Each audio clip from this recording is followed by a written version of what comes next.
Good morning students. आज का हमारा टॉपिक है offences and penalties under GST. अगर हम ऑफेंसेस की बात करें, ऑफेंसेस बेसिकली होते क्या हैं? जैसे जीएसटी के अंडर लॉ बने हुए हैं, ठीक है। कोई भी लॉ को तोड़ना वो हमारे लिए क्या हुआ? इलीगल एक्ट हुआ। तो इसे हम क्या बोलेंगे कि जो पर्सन है उसने ऑफेंस किया है, ठीक है। Offence is a breach of law और a rule an illegal act. इसका मतलब क्या है? कोई ब्रीच का मतलब क्या होता है? किसी चीज़ को तोड़ना, ठीक है। लॉ को तोड़ना, फॉलो ना करना, या कोई रूल है, रूल को तोड़ना, या इलीगल एक्ट, ठीक है। इसे हम क्या बोलेंगे? ऑफेंस।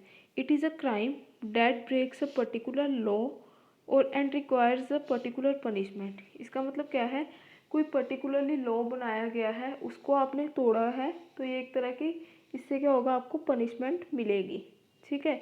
अगर हम बात करें ऑफेंसेस की, ठीक है, ऑफेंसेस अंडर सीजीएसटी और एसजीएसटी एक्ट, यानी कि कौन कौन से ऑफेंसेस है central goods and service act में और state goods and service tax में, ठीक है। अगर हम ऑफेंसेस की बात करें, ऑफेंसेस बेसिकली जो है क्लासीफाई किए हुए हैं, ये देखो। जैसे ये फर्स्ट ऑफेंस है फेक और wrong invoice.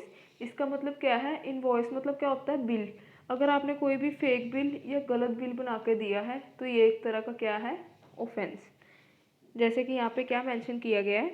A taxable person supply any goods and services without any invoice और इशू ऑफ फॉल्स इनवॉइस। जैसे सपोज करो जो रजिस्टर्ड पर्सन है उसकी गुड्स और सर्विसेज सप्लाई कर रहा है, उस पर टैक्स चार्ज होना चाहिए था, ठीक है। बट उसने क्या किया? वो बिना बिल से उसने वो गुड्स सप्लाई की, विदाउट इनवॉइस उसने गुड्स सप्लाई की, या कोई भी फेक बिल बनाकर गुड्स सप्लाई की, तो ये एक तरह से क्या हुआ? ऑफेंस, ठीक है। नेक्स्ट पॉइंट क्या है? ही इशूज एनी इनवॉइस और bill without supply of goods in वोलेशन of provision of GST.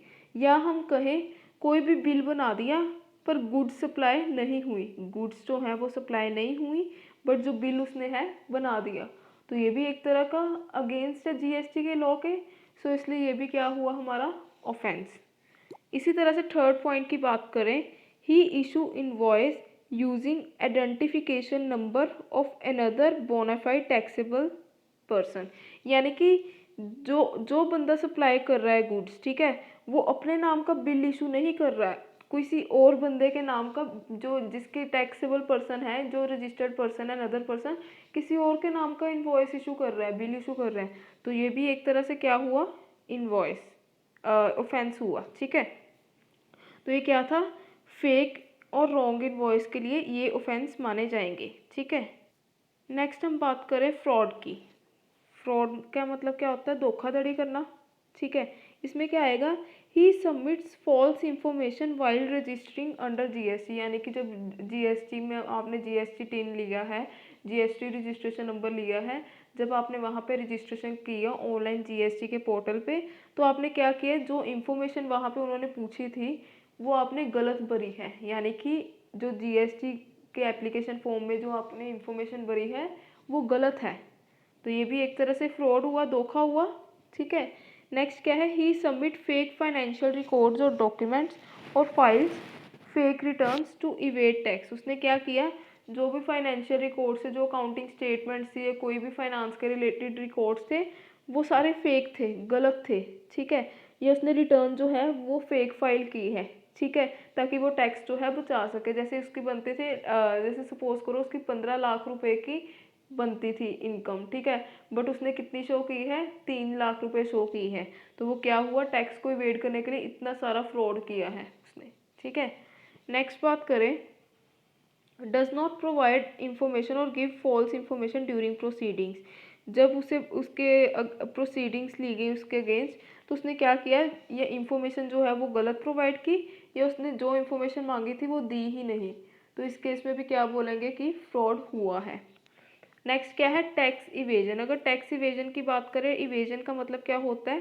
Tax को छुपाना, अपनी जो टैक्स होता है टैक्स को बचाना, ठीक है, या किसी भी तरीके से टैक्स इवेड करना, ठीक है, इसे ये इलीगल काम होता है एक तरह से। इसमें क्या आएगा? He collect any GST but does not submit it to government within 3 months. उन्होंने बोला है कि उसने जो जीएसटी जो जब उसने गुड्स सप्लाई की है, ठीक है, जिन क्लाइंट्स या कस्टमर को उसने गुड्स सप्लाई की है उनसे जीएसटी कलेक्ट तो किया है, बट गवर्नमेंट को डिपॉजिट नहीं करवाया जीएसटी जितना भी कलेक्ट हुआ है। यानी कि 3 महीने के अंदर अंदर जो गवर्नमेंट को है जीएसटी उन्होंने नहीं सबमिट करवाया, तो फिर ये भी एक तरह से क्या हुआ, टैक्स छुपाया गया है। नेक्स्ट क्या पॉइंट है, if he collects any GST in contravention of provisions he still has to deposit it to government within 3 months. Failure to do so will be an offense in under GST. इसका मतलब क्या है कि उसने GST collect तो किया है, but जो जीएसटी एक्ट के अंडर प्रोविजंस है उसको नज़र में ना रखते हुए, यानी कि प्रोविजंस को फॉलो नहीं किया, तो उसने अपने ही तरीके से जीएसटी कलेक्ट किया against the provisions of GST act, ठीक है। बट उसने अभी भी जो गवर्नमेंट को डिपॉजिट नहीं करवाया विद इन 3 मंथ्स। अगर तो करवा देगा तो ठीक है, अगर वो 3 महीने के अंदर अंदर नहीं करवाएगा देन इसे क्या बोलेंगे, ये एक तरह का ऑफेंस है। नेक्स्ट क्या है, he obtain refund of any CGST और एसजीएसटी बाय फ्रॉड। फ्रॉड का मतलब क्या है, धोखे से। उसने क्या किया, कोई रिफंड ले लिया, ठीक है, refund central goods and service tax पे या state goods and service tax पे लिया, किससे, धोखे से उसने रिफंड अपनी अमाउंट करवाई है, तो ये भी एक तरह से क्या हुआ, ऑफेंस हुआ। नेक्स्ट क्या है, ही टेक्स और utilises input tax credit without actual receipt of goods and service. Input tax credit कब ले सकते हैं, जब हमें एक्चुअल रिसीप्ट हो गुड्स की और सर्विस की, एक्चुअल हमारे पास रिसीप्ट पड़ी हो, बट उसके पास रिसीप्ट भी नहीं पड़ी, बट फिर भी उसने इनपुट टैक्स क्रेडिट क्लेम कर लिया है या यूटिलाइज कर लिया है, ठीक है। अगर हम नेक्स्ट पॉइंट की बात करें, सप्लाई और ट्रांसपोर्ट ऑफ गुड्स। सप्लाई और ट्रांसपोर्ट ऑफ गुड्स में क्या आएगा, he transport goods without proper documents. उसने गुड्स सप्लाई की हैं बट प्रॉपर डॉक्यूमेंटेशन करके नहीं की, सो ये जीएसटी के एक्ट के अंडर ये भी एक तरह का ऑफेंस है। नेक्स्ट बात करें पॉइंट की, सप्लाई और transport goods which he knows will be confiscated, ठीक है। उसने कोई भी गुड्स जो है वो ट्रांसपोर्ट की है जो उसे पता है कि ये कन्फिस्केशन हो सकती है इन गुड्स की, बट फिर भी उसने सप्लाई की है। नेक्स्ट क्या है, डिस्ट्रॉय और tamper goods which have been seized. जो कि गुड्स उनकी उसकी जब्त हो चुकी है उसको फिर भी उसने क्या किया है, डिस्ट्रॉय कर दिया गुड्स को, मतलब कि जो भी गुड्स थी उसको ख़राब कर दिया है, ठीक है, जो सीज हो चुकी है, तो ये भी एक तरह का ऑफेंस है। कॉन्फिस्केटेड मतलब यही होता है सीज करना एक तरह से, ठीक है। अदर्स ऑफेंस कौन कौन से हो सकते हैं, he has not registered under GST although he is required by law. यानी कि लॉ के अकॉर्डिंगली जितनी उसकी टर्नओवर बन रही है एनुअल, उसके अकॉर्डिंगली उसे रजिस्टर्ड होना चाहिए था, जीएसटी नंबर लेना चाहिए था, बट उसने अभी तक रजिस्टर नहीं किया, तो ये भी एक तरह से क्या हुआ, ऑफेंस हुआ, ठीक है। नेक्स्ट पॉइंट की बात करें अगर 16th point, he does not deduct TDS और deduct less amount where applicable. TDS क्या होता है, टैक्स डिडक्ट करना, ठीक है। जो हमने गुड्स वगैरह सप्लाई की है उस पर टीडीएस काट के हम आगे देते हैं, ठीक है। तो उस केस में उसने क्या किया, जो टीडीएस है वो डिडक्ट नहीं किया जहाँ पे करना चाहिए था, तो इस केस में भी क्या हुआ, ये एक तरह से ऑफेंस हुआ। नेक्स्ट बात करें, ही does not collect the TCS. TCS क्या होता है, टैक्स कलेक्टेड एट सोर्स। जहाँ से उसे टैक्स कलेक्ट करना चाहिए था वहाँ पे उसने नहीं किया, ठीक है, तो ये भी एक तरह से ऑफेंस माना जाएगा। नेक्स्ट पॉइंट की बात करें, being a input service distributor he takes और distribute input tax credit in violation of rules.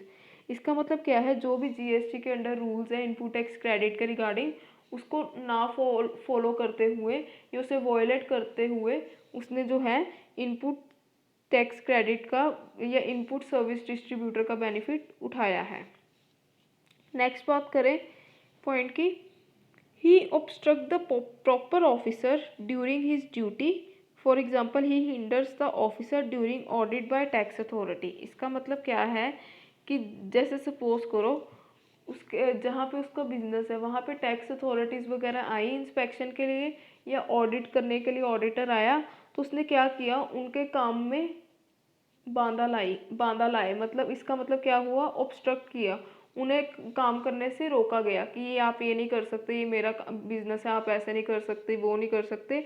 सो उसने जो ऑफिसर प्रॉपर आया उसकी ड्यूटी में उसने ऑब्स्ट्रक्शन डाली, ठीक है, तो ये भी एक तरह का क्या माना जाएगा, ऑफेंस, ठीक है।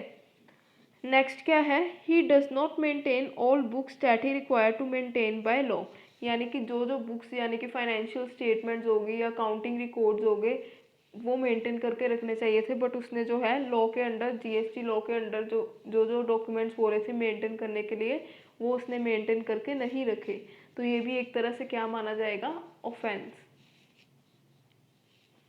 नेक्स्ट लास्ट पॉइंट क्या है, ही डिस्ट्रॉय एनी एविडेंस। एविडेंस मतलब क्या है, जैसे कोई भी चीज़ का प्रूफ है, ठीक है, वो उसने क्या किया, वो डिस्ट्रॉय कर दी चीज़। जैसे कोई पेपर है, कोई एविडेंस है कोई चीज़ का, तो उसने क्या किया, पेपर फाड़ दिया या पेपर को जला दिया, कुछ भी कर दिया, तो मतलब जो प्रूफ था उसने सारे प्रूफ मिटा दिए, ठीक है, तो इसे हम क्या बोलेंगे कि ये भी एक तरह का ऑफेंस है।